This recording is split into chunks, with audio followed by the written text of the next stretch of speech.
So I'm at CES here, and I'm at Samsung's first look over at Caesar's Palace, and I've been kind of bumping around both sides for the audio demos and the TV demos, specifically the TV demos and the audio demos, because those are, I'm really into home theater stuff, and yeah, I'm really impressed this year by Samsung's product lineup. Their micro LED is fantastic, which I'll get to here in a second, and I'm going to show you those. And the audio demos were pretty cool, so I have a really cool audio demo to show you as well. So, yeah, look it up. Go for it. Okay.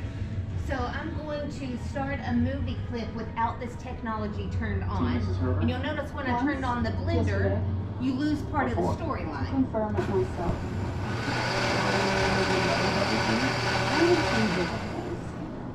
But this time when I play this movie clip, I'm going to turn on the active voice amplifier and listen to what happens.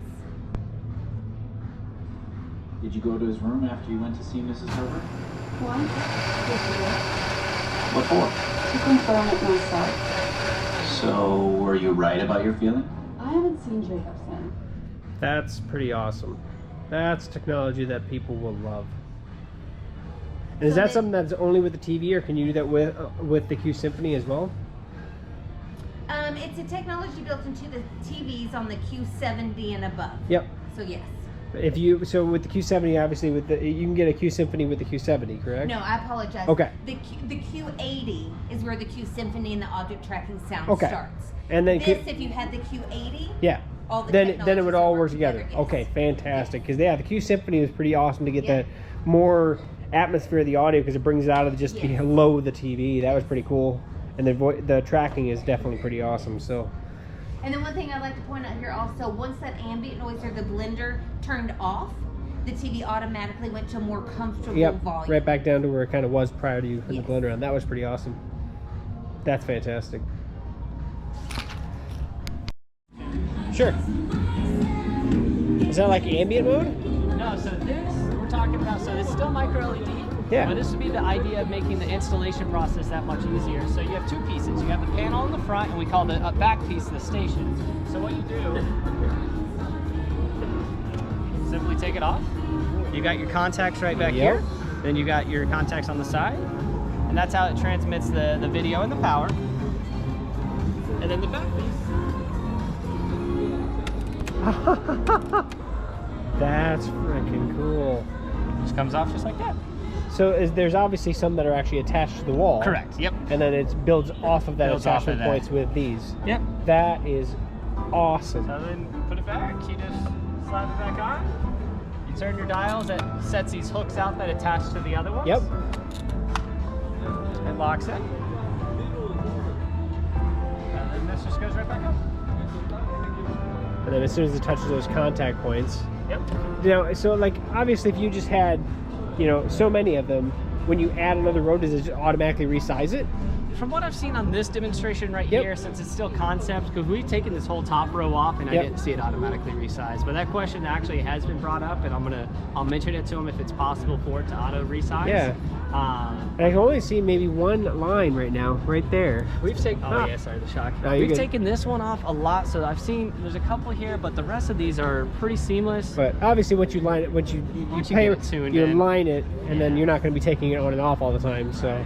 If you look at some of the other ones that are already put together, I haven't really seen any seams. This idea is saying it doesn't have to be a TV. You could build it into your furniture. You could wake up to like a clock, music, lyrics, speakers. With these micro LED panels, obviously with any self-illuminating pixel, you always have the image retention or actually no, it's not organic. Not at all, really? Yeah, so if it was an organic material, you have to worry about that, but it's inorganic, so you don't have the risk of burn-in or image retention. And so the degradation over time really is not noticeable? No, so it's a self-illuminating LED. It's an actual, so you don't have that risk. Wow. So that's the other big perk is you get the benefits of those infinite black levels. But a lot brighter. But way brighter, better color, and no risk of burn-in or image retention. That's what everybody's been waiting for, is that micro LED technology to really hit. Yeah. That's amazing. And you said there's 110 inches? That's 110 right here. Yep. That is cool. Awesome. Yeah. Thank you very much. I appreciate it. Yeah. The wall. These are the preset sizes. 97, 96 inch or 92 inch. This is a big 110 inch behemoth. Now these are not modular, they're already pre-sized from the factory, but that's what they're going to start with.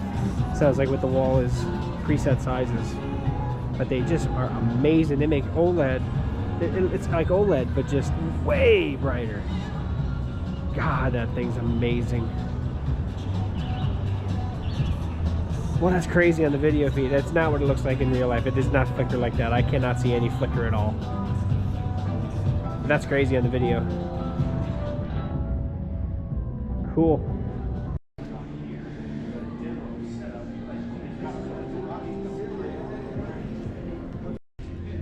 So I just finished up. I'm heading out. I'm going to visit a friend here. But the Samsung demos were pretty awesome. I mean, 8K obviously is a big thing. And well, it's really neat to look into that stuff. I was definitely more into the new technology with the micro LED. That's a lot more important to me than the 8K technology is, but looks pretty awesome. And in a beautiful hotel too.